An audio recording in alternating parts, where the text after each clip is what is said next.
Okay, this is one that's just kind of some catching up, I guess, to do. In a couple of videos ago on Gobekli Tepe, I made a mention of whenever we were talking about sacred geometry and how it was in there, and it was a two-parter that I did. But I said there's this other guy, and he has alignments to Sirius and this, that, and the other, but I can't find it. Well, I didn't find it now either, but I found an article that talks to it about it and gives the dimensions or the numbers that I was looking for and so on to a kind of be a verifier. This, of course, is the famous stele that's in enclosure D with the handbags that are in it and the vulture and then the little baby chick, which looks like a vulture, and a flamingo and Scorpio and so on. This is from years back, whenever they first started going, is world's oldest temple, Gobekli Tepe, built to worship Sirius. And may, a lot of people may know about this already or whatever, but will be a quick one, actually. It's a pretty short article. New research has revealed that the world's oldest known temple, Gobekli Tepe in southern Turkey, was probably built to worship the star Sirius. Gobekli Tepe is at least 12,000 years old and been intensively studied by archaeologists since its discovery less than a decade ago. The remarkable site is comprised of numerous temples made with pillars weighing between 40 and 60 tons, and with intricate depictions of bulls, snakes, foxes, lions, and other animals carved into the stone. Yet the awe-inspiring site was supposedly built by primitive Neolithic men who lacked sophisticated tools, causing speculation as to how it was built and why.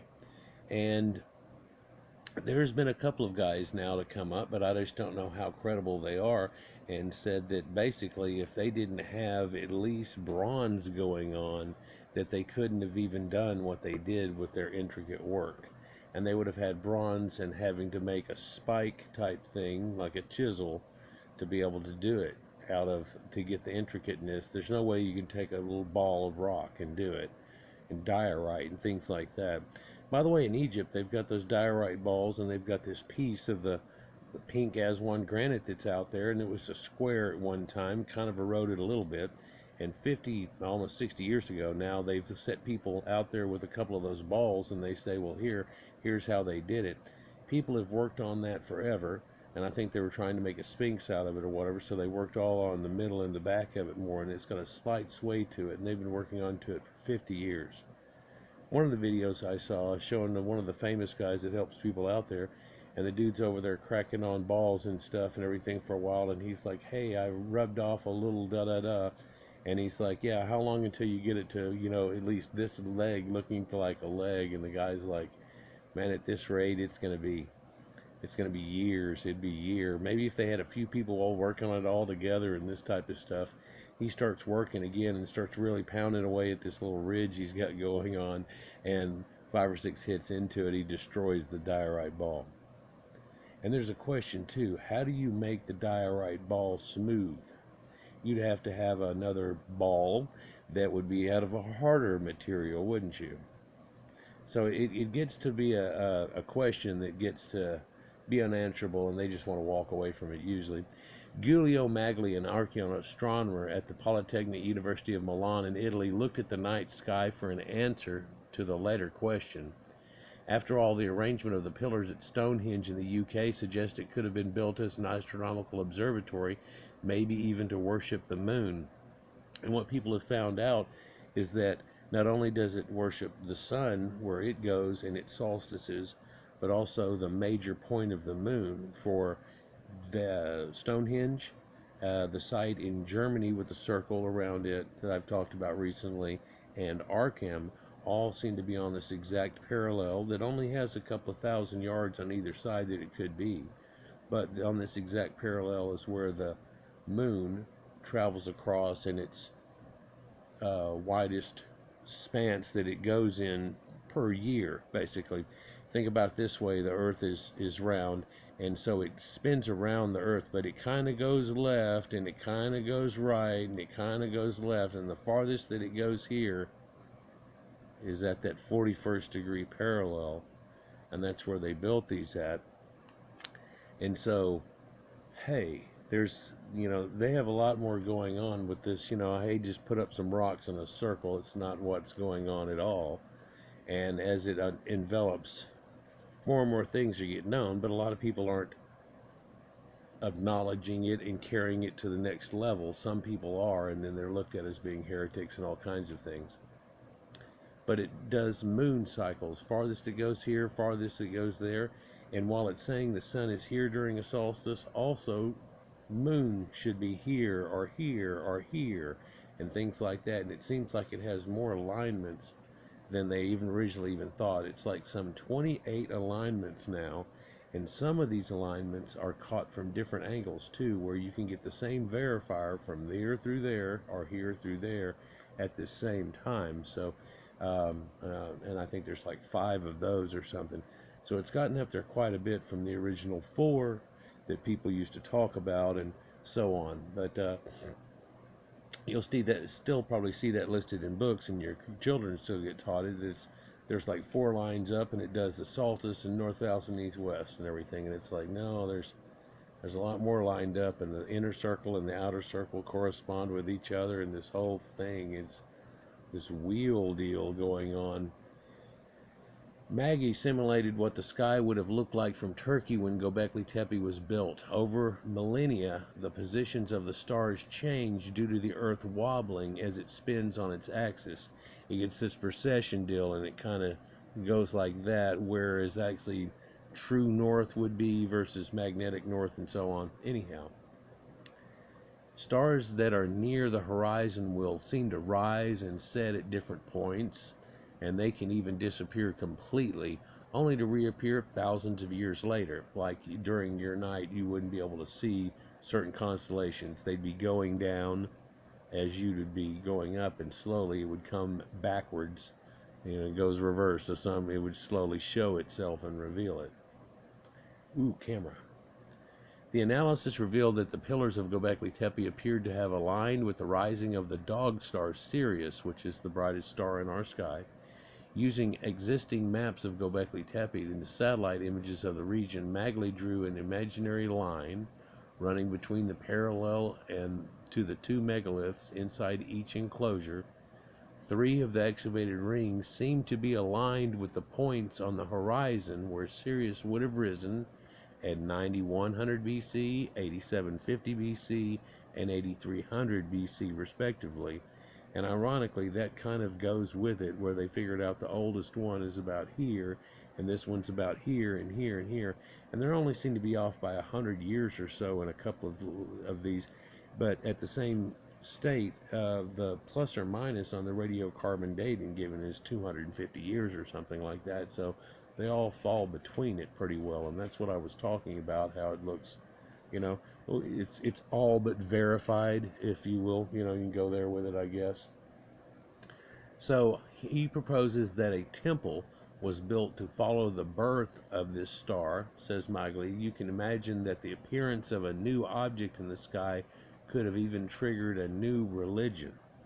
So he's saying that maybe it's whenever that star fired up. Well, maybe he hasn't looked into it too much, but we have Sirius A and Sirius B going on and so on. And what could have happened is it had a large explosion running into something, but we don't really see the remnants of that necessarily around on it, or it could correlate to it. Like say they saw a supernova or they saw the Crab Nebula. Like a lot of people believe that they knew Saturn much more because there at one time it got hit by another asteroid, probably got caught in its asteroid belt that it already had of rings, and it exploded out. People have realized now with data they've got on it that the size of it, even though it's just a little dot in the sky, the size of the ring, not that you majorly see, but extra stuff still out there, goes as wide as what the moon is in the sky. So you can imagine if it pulled off a halo that it was that big for a short period of time and drew it back in, that could give you all kinds of things. Some people say that makes the electric universe and all these planets lined up and does things. And I can't give credit for that, but I can tell you something like that would blow people away. Would it start a new religion? Oh, you can definitely have things like that start a new religion. And you can also have things like the catastrophe that comes of like an asteroid hitting the earth and causing a great flood and everybody freaking out to start a new religion. I guarantee that.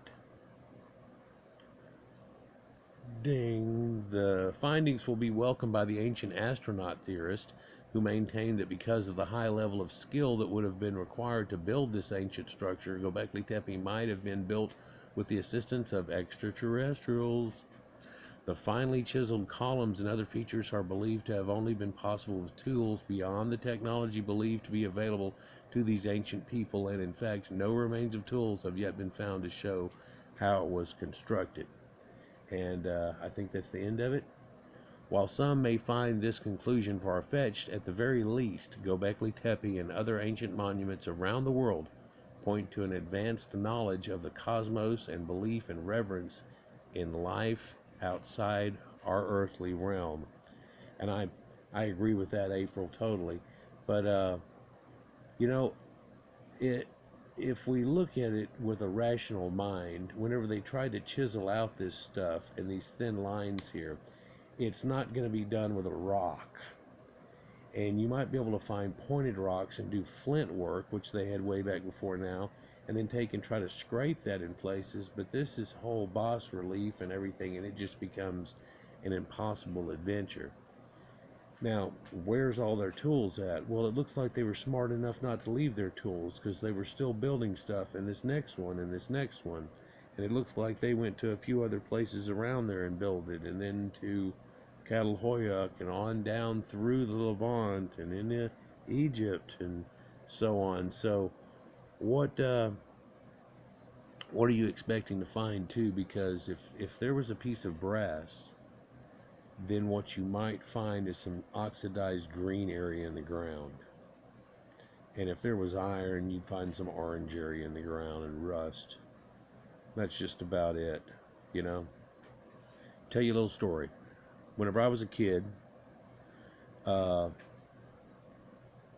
my dad went into the service and stuff, so we moved back to my mom's hometown and off on this street that went off, and it was a fairly newer street, and it only went down like 6 or 8 houses and it stopped. It was like the only one in a line right there. And if you went on up what would be 2 streets, but not, and turned left, it turned onto a main type of street, which was, you know, cars going both way, not a residential street, but like a main one going through. I didn't know it, but as you went on down there, it swerved back and forth, and then there was a car lot that was a junkyard that was there, that they had all junkyard cars that were there. But from our street, if you can get the idea where I'm talking about, where we went to the end of the street, we just kept going out in the woods, and we used to play there. And this guy that I used to know named Stuart, and his younger brother name was Zach. We were just little kids. I was 5 years old, and we went into the woods, and there was a trail kind of there and stuff, and so we even did the Hansel and Gretel trick, you know, not with bread but with other crap, and you know, stretched it a few times, and all of a sudden one time we stretched it a little farther, and we found these cars, and all of these old cars, but they were rusted to death, and a lot of them had their hoods popped up and things like that on them. We looked around after a while and we found a bunch of keys. We started keeping the keys in something that looked like a secrets box, but it had some other crap on it that we found in one of the cars, and we kept them with that. And we kept going around trying to find out if any of the cars worked, and I actually found a car which wouldn't try to turn over, but when we put the key in it and turned it, it made the radio come on. These things were all below 1940s at the best, but there was old things there, and Model Ts probably too in it, you know, and stuff that was just rusting away. And so this was, you know, in the early 70s at best. And so these things had been there 30 years, and there was already rusted holes, and some of them had that thicker metal they used to make cars out of, because this is of that age, and you could see it. But there were times we tried to climb on them, and literally it would look like a good fender, but the paint was still there, but the fender was gone, and you just punch right through that thing. And it's lucky we didn't, you know, get tetanus or some kind of crap, but we were screwing around in them. I mean, they had trees growing behind the bumpers of them and stuff that were big as around as we were. So it had been going a long time. You never think that people get out of here. And we went through 100 yards of these cars. We went out here multiple. It started being a thing that we did. And luckily we learned our way real quick and easy how it was out there. And it was only a couple hundred yards really but you know, it being a kid, it was like you were lost. And we went through 100 yards of these cars and never saw anybody or any noise or anything real close. One day we were doing it, going all the way to the farthest reaches, trying to find out if one of these cars had a key in it and this, that, and the other. We heard some noises in the distance, so we walked on farther and farther. It must have been almost another 100 yards, and we could tell it ended up at the back of a junkyard type place, because there were 1955s and 60s cars here and stuff, and there was some noise and clanking going on, and it was like, wow. So we thought this was just in the middle of the woods and it grew up around it or something. Hell, we didn't know when we were kids, you know, but that's what it was attached to. But these trees had grown around it to the point that it was almost gone. And sure, some big chrome pieces looked pretty good, but there were some cars out there that are about rotted away. Now that's 30 years. So if I had a car sitting here in Gobekli Tepe and it was there for 10,500 years, it's doubtful if there'd be a good smudge left on the ground again or not. But let's say they worked on the car at Gobekli Tepe and all they were to leave there was a couple of big screwdrivers or some chisels and a hammer. You'd be real lucky if you found the head of a hammer that had anything left of it to identify, or anything left of that screwdriver. You know, it seemed like it's pretty dried up under the soil here, so if they threw it in this till that was all in it, you might find something. What would you do if they found a screwdriver with a plastic handle that said Stanley on it down that deep? Of course, you wouldn't believe it. What would you do if they found a chisel that deep? Would you all of a sudden believe it? Well, I bet a lot of people would believe it, but I bet a lot of people would try not to. For a lot of people are trying not to believe the age of it itself, because you know it more than doubles everything. You say Sumeria goes back 5,500 BC. We're looking at 10,500. The people that built the pyramids are closer to our time than they are to the time that this was built. And this isn't some new thing the first time somebody ever scratched a rock. Don't try to think that, or that this astronomy thing was something they just figured out and started playing around with these games of where these stars land. So I think I'll get 40 to 60 ton things lined up and start making pictures of zodiacs on them. Yeah, it reaches back. We're going to find one that reaches back into the last ice age pretty well here soon. And it's going to change everything again. And you think this has changed the game. We find something that looks somewhat of this quality that's almost twice this age. What are they going to say about what they used to say then? Like, share, and subscribe, and enjoy. But I just wanted to show you that and its alignments of those three. But also in that recent video, they show that that is all a Pythagorean theorem triangle and everything.